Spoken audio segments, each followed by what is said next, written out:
Hello friends, welcome back to my channel. শুরু করছি একটি ভিডিও টাইটেল থাম্বনেল দেখে বুঝতেই পেরেছো ভিডিওতে কথা বলবো সেন্সেশনকে নিয়ে। অনেক দিন পর সেন্সেশনকে নিয়ে ভিডিও করছি। কদিন ধরেই দেখছিলাম, তো আজকে মনে হলো এই ভিডিওটা করি।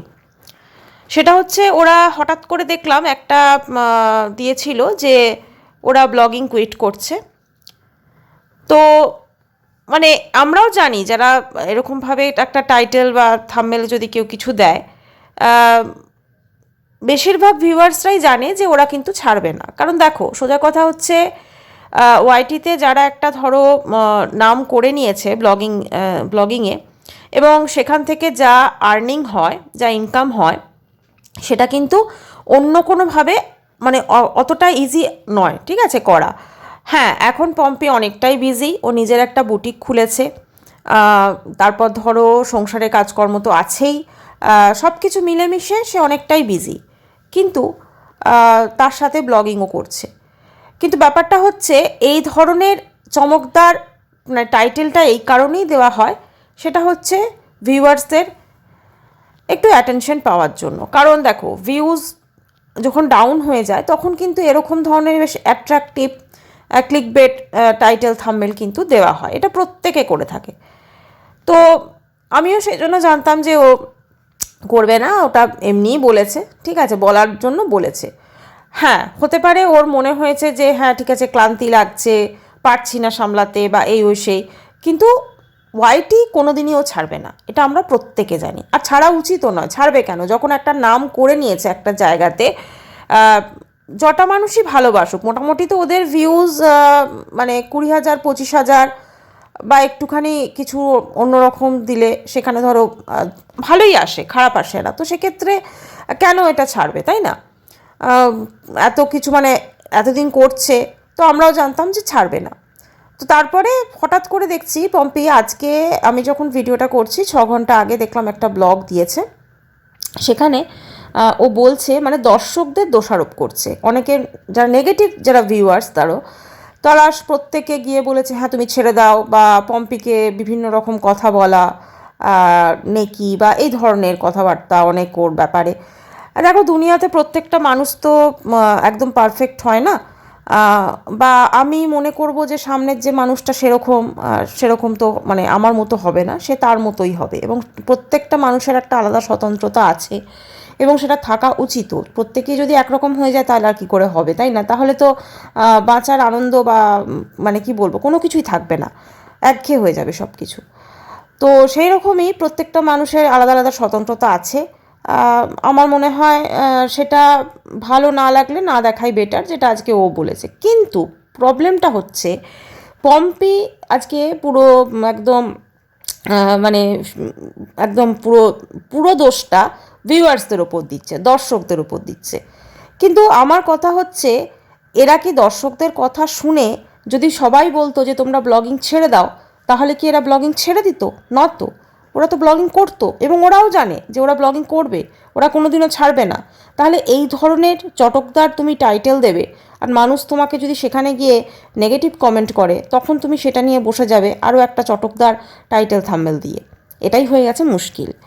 ব্যাপারটা হচ্ছে আসলে না, আমি দেখছি একটা জিনিস, এই যেমন ম্যান্ডির ক্ষেত্রেও দেখছি, বা এদের ক্ষেত্রেও, মানে এরা না একটু কন্ট্রোভার্সি চায় প্রত্যেকেই। কারণ কন্ট্রোভার্সি না হলে এদের ভিউজটা আপ হয় না, এটাই হচ্ছে মেন কথা। তো কন্ট্রোভার্সির জন্যই বা যে কোনো কারণেই হোক, এরকম ধরনের একটা ক্লিকবেট থাম্বনেল বা টাইটেল সেখানে দেওয়া হয়। এবং তারপর যখন দর্শকরা হয়তো সেই জিনিসটাতে রিয়্যাক্ট করছে বা কোনো কিছু তারা তাদের রিয়াকশান জানাচ্ছে, বলছে, তখন এবার পুরো দোষটা ভিউয়ার্সদের ওপর এসে যায়, যেমন এখন ম্যান্ডির ক্ষেত্রে এসেছে, তাই না? সেম হয়ে যায়। তাই তোমাকে নিজে ডিসাইড কর। তোমার যদি মনে হয় যে হ্যাঁ ঠিক আছে, এখন আমি প্রচণ্ড বিজি, আমি পারছি না টাইম দিতে, সেক্ষেত্রে আমার মনে হয় কিছুটা দিন রেস্ট নিয়ে তারপরে আবার ফিরে আসা, কামব্যাক করা, বা হয়তো যতটুকু তুমি দেখাতে পারছো ততটুকু দেখানো। এইভাবে তুমি নিজের মধ্য থেকে, আমার মনে হয় সেটা বেটার হয়। কারণ যখন একটা সোশ্যাল মিডিয়াতে এই ধরনের একজন পোস্ট করবে, ধরো যার ব্লগিং মোটামুটি ভালোই চলছে, সে যখন এসে এরকম পোস্ট করবে, তখন তাকে যারা ভালোবাসার মানুষ যেমন রয়েছে, তাকে খারাপ বাসার মানুষও তো রয়েছে, তাকে অপছন্দ করে। তাই তারা তো নেগেটিভ কমেন্ট করবে, সেটাই তো আমরা মানে কি বলবো থাকবে, তাই না? সেটাই তো আমরা আশা করব। তো সেক্ষেত্রে সেই সব মানুষদের জবাব দিতে গিয়ে তখন আবার তোমরা এরম ধরনের ভিডিওর পর ভিডিও বানাবে, এবং তখন তো তাহলে মানুষ আবার জিনিসটা নেগেটিভের দিকে চলে যাবে। ওয়াইটিতে আমার মনে হয় প্রত্যেকেই যারা যারা কাজ করছে এখানে, এবং যারা একটু নাম কামিয়ে নিয়েছে, যারা একটু সেই জায়গায় পৌঁছে গেছে, কেউই ব্লগিং খুব অসুবিধা না হলে ছাড়ে না। এবং পম্পিও খুব ভালো করে জানে যে ও কোনোদিনও ব্লগিং ছাড়বে না, কিন্তু তবুও একটা এই ধরনের টাইটেল দেওয়া হয়েছে যাতে মানুষের একটু অ্যাটেনশনটা ওদিকে ক্যাচ করে, মানুষ যাতে একটু দেখে, ঠিক আছে, এই জন্য এটাই হচ্ছে মেন কারণ। তো সেটা তো আমাদের কারোর আর বুঝতে বাকি নেই। আমিও সেই জন্য যখন ওই রকম দেখেছিলাম টাইটেলটা, আমি সত্যি কথা ভিডিওটা আমি ক্লিক করিনি, ঠিক আছে, কারণ আমিও খুব ভালো করে জানতাম ওটা জাস্ট এমনি দিয়েছে, একটা ক্লিক বেট টাইটেল, ও কোনোদিনও ব্লগিং ছাড়বে না। তারপর আজকে দেখলাম এটা যখন দিয়েছে, তখন আমি ভিডিওটা ক্লিক করে দেখলাম যে ও কী বলছে। এটাই হচ্ছে মেন কথা। যারা বোঝার তারা বুঝে গেছে যে তোমরা ছাড়বে না, কিন্তু সেটাকে এবার যখন কিছু নেগেটিভ ভিউয়ার্স তোমাকে যখন এই কথাটা বলেছে, আর সবসময় তো আমি আশা করতে পারি না যে আমার মতো করে সবাই কমেন্ট করবে বা আমার মতো করে সবাই আমাকে ভালোবাসবে, সেটা তো আমি কখনোই আশা করতে পারি না, কারণ মানুষের প্রত্যেকটা মানুষই তো আলাদা না।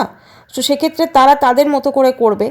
আর কিছু কিছু জিনিস সোশ্যাল মিডিয়াতে দেখেছি, হ্যাঁ পম্পির ক্ষেত্রেও অনেক ক্ষেত্রে দেখেছি যে অনেক প্রোনাউন্সিয়েশন অনেক ভুল হয় হয়তো, বা এটা হয়।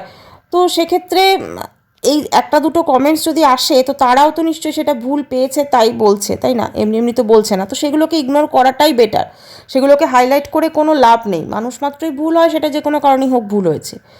তো এখন কয়েকটা নেগেটিভ ভিউয়ার্সদের জন্য ডেফিনেটলি ওরা যেমন মানে ব্লগিং ছাড়বে না, ঠিক সেরকমভাবেই ওদের ভালোবাসার যারা মানুষ আছে, আমার মনে হয় কেউই চাইবে না যে ওরা ব্লগিং ছেড়ে দিক। হ্যাঁ, ওরা ব্লগিং ছেড়ে দিক, কেউই চাইবে না।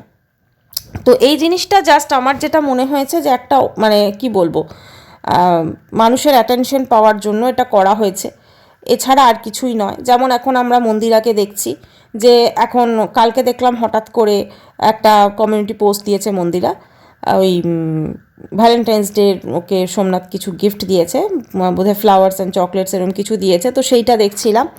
তো তারপরে দেখলাম যে ওখানে অনেকে লিখেছে তুমি তাড়াতাড়ি ব্লগিংয়ে ফেরত এসো। এই যে হঠাৎ করে কথা নেই বার্তা নিয়েও ব্লগিং দিচ্ছে না, হয়তো ওর কোনো পার্সোনালি কাজ আছে, বা হয়তো ওর কোনো মানে চ্যানেলে স্ট্রাইক পড়েছে, গাইডলাইন স্ট্রাইক হতেই পারে, সেই জন্য ভিডিও দিচ্ছে না। কিন্তু সেই জিনিসটাকে ওরা কিভাবে ইউটিলাইজ করে নিচ্ছে যে দর্শকদের ওপর পুরো ইয়ে করে, মানে এমন একটা ব্যাপার যেন ভিউয়ার্সরা বলবে আর এরা ব্লগিং ছেড়ে দেবে, এরকম একটা ব্যাপার হয়ে গেছে। আর আজকে পম্পির আরেকটা কথা শুনে ভীষণ অবাক লাগলো, খারাপ লাগলো, যেটা হচ্ছে যে ও বলছে যে ওকে প্রুফ করতে হবে, মানে কি বলবো, ওর বাড়ির লোকগুলো সবার মুখ মনে পড়েছে, ওকে প্রুফ করতে হবে।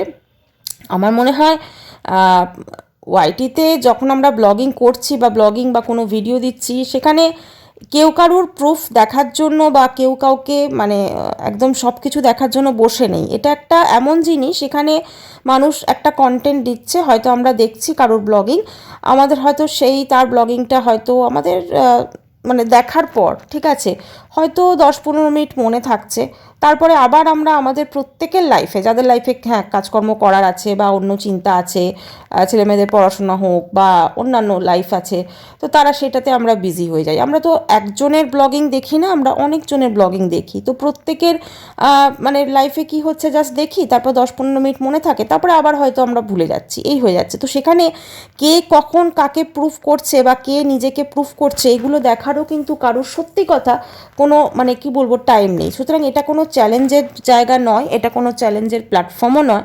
এখানে জাস্ট নিজের মতো কাজ করে যাওয়া, এবং অবশ্যই আজকে যে পম্পি ওরা ব্লগিং দিচ্ছে সেনসেশন, সেখানে শুধুমাত্র দেখো ভিউয়ার্সদের ভালোবাসা জন্য তো দিচ্ছে না, অবশ্যই সেটা একটা আছে, কিন্তু 50% যদি এক্ষেত্রে ভিউয়ার্সদের ভালোবাসা হয় বা আদার্স কিছু হয়ে থাকে, কিন্তু বাকি 50% কিন্তু তারা দিচ্ছে নিজের আর্নিংয়ের জন্য, ঠিক আছে? তারা খুব ভালো করেই জানে এই ওয়াইটি থেকে যে পরিমাণ টাকা তারা আর্নিং করছে, হ্যাঁ, তো সেটা তো যথেষ্ট বেশি না, সেটা খুব ভালো করে জানে। তার প্লাস প্রমোশনাল অ্যাড, ওরা অবশ্য খুব একটা প্রমোশনাল অ্যাড করে না, আমি খুব একটা দেখিনি। তো যাই হোক, সব কিছু মিলেমিশে ওরা কিন্তু বেশ ভালোই আর্নিং করছে, তো নিজেদের জন্যই করছে অবভিয়াসলি, তো সেখানে কাউকে প্রুফ করার কোনো প্রয়োজনই নেই। আর সব থেকে বড় কথা, যদি কেউ মনে করে বা বলে থাকে যে ওয়াইটিতে ধরো ভালোবাসার মানুষ থাকে প্রচুর প্রচুর, খুব ভালোবাসি, এই করি ওই করি, এগুলো জাস্ট কথার কথা। এখানে কেউ কাউকেই মানে আমি সোশ্যাল মিডিয়াতে বলছি, সমাজ মাধ্যমে যারা ভার্চুয়াল ওয়ার্ল্ডে যারা কেউ কাউকেই খুব একটা ভালোবাসে না, ঠিক আছে, এটা জাস্ট একটা দেখানো। ভালোবাসা যদি সত্যিকারের ভালোবাসা সেটা অন্য জিনিস হয়, হ্যাঁ সেক্ষেত্রে হয়তো একজন দুজন বাঁচতে পারে, বাট যারা বড় বড় ব্লগার বা বড় বড় ব্লগিং করছে তাদের যারা অনেকে দেখবে থাকে বলে প্রচণ্ড ভালোবাসি, এটা হ্যাঁ কমেন্ট সেকশনে হয়তো মুখের কথা হয়তো কেউ বলছে বা কিছু করছে, যেমন কেউ প্রচণ্ড ভালোবাসে না তাদেরকে, তেমন প্রচণ্ড ঘৃণাও করে না, জাস্ট একটা সেই মোমেন্টে তাদের ফিলিংসকে শেয়ার করছে, এটাই হচ্ছে ব্যাপার, তাই না? ওইখানে যারা লিখেছে ধরো যে মানে হ্যাঁ তুমি ব্লগিং ছেড়ে দাও বা তুমি এই করো তুমি ওই করো, বা ওকে হয়তো কিছু বলছে নেকি বা ঢঙ্গি বা এই ধরনের কিছু বোধহয় বলেছে, তো সেইগুলো তার সেই মোমেন্টে মনে হয়েছে বলেছে, হয়তো খুব ক্যাজুয়ালি সেটা বলে ফেলেছে, ঠিক আছে, ভাবেও নি এবং ওর হয়তো কোনো এফেক্টও পড়েনি, তাই তাদের কাছে কিন্তু এই কথাগুলোও কোনো এফেক্ট পড়বে না, এটাই খুব স্বাভাবিক একটা ব্যাপার। আর মানুষ, সামনের মানুষটা সবসময় ভালো জিনিস তখনই দেখবে না, সব সময় খারাপ জিনিস দেখারই চেষ্টা করবে। আর আমার তো মনে হয় যে পম্পির সবথেকে মানে বেশি শেখা উচিত ওর দাদা বৌদিকে দেখে, কারণ তারা সত্যি কথা তাদেরও কিন্তু প্রচুর নেগেটিভ কমেন্টস আছে, প্রচুর কিছু আসে, ইনফ্যাক্ট ভেরি রিসেন্ট যেটা হলো সেটাও আমরা দেখেছি, তো তারা কিন্তু খুব সুন্দরভাবে এগুলোকে ইগনোর করে এবং মানে কি বলবো খুব সুন্দরভাবে সেটাকে হ্যান্ডেল করে, আমি দেখেছি সব কিছু। তো সেক্ষেত্রে আমার মনে হয় ওর তো অবশ্যই শেখা উচিত তার দাদাকে দেখে বৌদিকে দেখে। তো আর এই ধরনের ফিলিংসটা যেটা মনের মধ্যে যেটা আছে, মানে আমি মনের মধ্যে আছে প্রচণ্ড, আমি সামনের মানুষটার প্রতি রেগে আছি বা আমি যা কিছু করে আছি ধরো রেগে আছি, বা আমার যা কিছু ফিলিংস আমার ভেতরে আছে অপোজিট আমার যে সামনে আছে তার সম্পর্কে বা ভিউয়ার্সদের সম্পর্কে বা সেই সমস্ত নেগেটিভ ভিউয়ার্সদের সম্পর্কে, তো আমি যদি আমার মনের সেই ফিলিংসগুলো আমি যদি সেগুলো সমস্ত কিছু আমি একদম পুরো উজাড় করে দিই সোশ্যাল মিডিয়াতে, তো সেইগুলো নিয়ে তো মানুষ সমালোচনা করবেই, তাই না? সেটাই তো স্বাভাবিক। তাই আমার মনে হয় কিছুটা রাগ, কিছুটা খারাপ লাগা, কিছুটা মন্দ লাগা, কিছুটা ভালো লাগা বোধহয় নিজের মধ্যে রাখাটা অনেক বেটার। তাহলে সামনের মানুষটা অন্তত এটুকু বুঝতে পারবে না যে আমি সত্যি তার মানে তার একটা কোনো অ্যাকশনে আমি কোনো রকম, হয় না যে একটা অ্যাকশনে যদি একটা রিয়াকশন সঙ্গে সঙ্গে দেওয়া হয়, হ্যাঁ মানে আমরা যখন কোনো অ্যাকশন কিছু করছি আমি রিয়াকশনের আশা করছি, কিন্তু আমি যদি রিয়াকশনটা না দিই তখন তার অ্যাকশনটা কিন্তু অনেকটা হালকা হয়ে যাবে, তখন কিন্তু মানুষজন আর সেগুলোতে মানে এই যে ওকে যেমন কে নেকি বা কি একটা বলেছে বোধহয় ঢঙ্গি বা এই ধরনের, তখন কিন্তু মানুষজন আর সেগুলো করবে না, ও যদি রিয়াক্ট করছে যেহেতু তার মানে কিন্তু মানুষজন আরও সেটাকে বেশি করে করবে। তাই সোশ্যাল মিডিয়াতে এই ধরনের জিনিসপত্র বলার আগে বা একটু আমার মনে হয় ভেবে বলাটা ভীষণ বেটার। আর ও পম্পি যেটা বলছে যে আমি এই মুহূর্তে আমার মাথার মধ্যে আমি অনেক কিছু নিয়ে ঘেটে আছি, হতেই পারে পার্সোনাল লাইফে বা ওর এখন বিজনেস করছে, তো সেখানে বিভিন্ন প্রত্যেকে আমাদের প্রত্যেকেরই তো প্রচুর টেনশন প্রচুর কিছু থাকে, তো সেগুলোকে আমার মনে হয় তুমি ঠিক আছে করছো তুমি সেখানে, কিন্তু তুমি সোশ্যাল মিডিয়াতে আমার মনে হয় ব্লগিংয়ে যতটুকু দেখানো যায় ততটুকু বলা যায় একটু বোধহয় ভাবাটা দরকার, কারণ এখানে কিন্তু একটা জাস্ট ফুলকিও সেটা পুরো একদম অন্যরকম আগুন জ্বলে যেতে পারে, তাই অবশ্যই একটু ভেবে কথা বলা উচিত। আর সঙ্গে সঙ্গে আমি ওয়াইটি কুইট করছি বা এরকম কিছু করছি এগুলো বলার আমার মনে হয় হ্যাঁ হতে পারে, ক্লিকবেট থাম্বনেল টাইটেল দেওয়াই যেতে পারে, সেটা অবশ্যই নিজেদের চ্যানেলের স্বার্থে, কিন্তু খুব একটা প্রয়োজন মনে হয় ছিল না। মোটামুটি ভিউজ যেটা আসছে আমার মনে হয় ঠিকঠাকই আসে, এর থেকে বেশি ভিউজ, কারণ এখন সবাইকারই তো ভিউজ দেখি মোটামুটিভাবে আপস অ্যান্ড ডাউনস থাকে, তো ধরো 20,000 22,000 মানুষ দেখছেন, তো সেক্ষেত্রে কম কি, তাই না? তো এটাই বলার ছিল। আমার মনে হয় যে ওয়াইটি কখনোই ওরা ছাড়বে না, আর এখন পুরো দোষটা অডিয়েন্সের উপর দেওয়াও কোনো মানে হয় না, তাহলে যারা সত্যিকারের ভালোবাসে তাদেরও হয়তো অনেক ক্ষেত্রে খারাপ লাগতে পারে, এটাই বলার। তো একটাই বলবো বন্ধুরা, আমাদের প্রত্যেকের উদ্দেশ্য হওয়া উচিত যে আমরা সবসময় একটা পজিটিভ বার্তা, সেটা আমাদের ব্লগিংয়ের মধ্যে আমাদের যে কোনো কন্টেন্টের মধ্যে আমরা যেন দর্শকের কাছে পজিটিভিটিটা পৌঁছে দিই, কারণ মানুষ সারাদিনের ক্লান্তির মধ্যে হয়তো একটুখানি টাইম তারা বিনোদনের জন্য ব্লগিং দেখেন, তো তাদেরকে সেই পজিটিভ বার্তাটুকু দেওয়াই আমাদের মনে হয়, সেটা যারা ব্লগিং করেন যারা যে কোনো ভিডিওজই করুন না কেন কন্টেন্টের ওপর, আমার মনে হয় মেইন উদ্দেশ্য হওয়া উচিত। সব সময় নেগেটিভিটি আমি ব্লগিং কুইট করে দিচ্ছি, আমি এইটা দেখো তোমাকে এই বলছি বা আমি প্রুফ করব এটা সোশ্যাল মিডিয়াতে, এই ধরনের ভাবনা থেকে আমার মনে হয় একটু বিরত থাকা দরকার। তাহলে বোধহয় আমরা প্রত্যেকে ভালো থাকতে পারবো এবং অন্যকেও ভালো রাখতে পারবো। তো নমস্কার বন্ধুরা, ভিডিওটা এখানেই শেষ করলাম। সবাই ভালো থাকবে।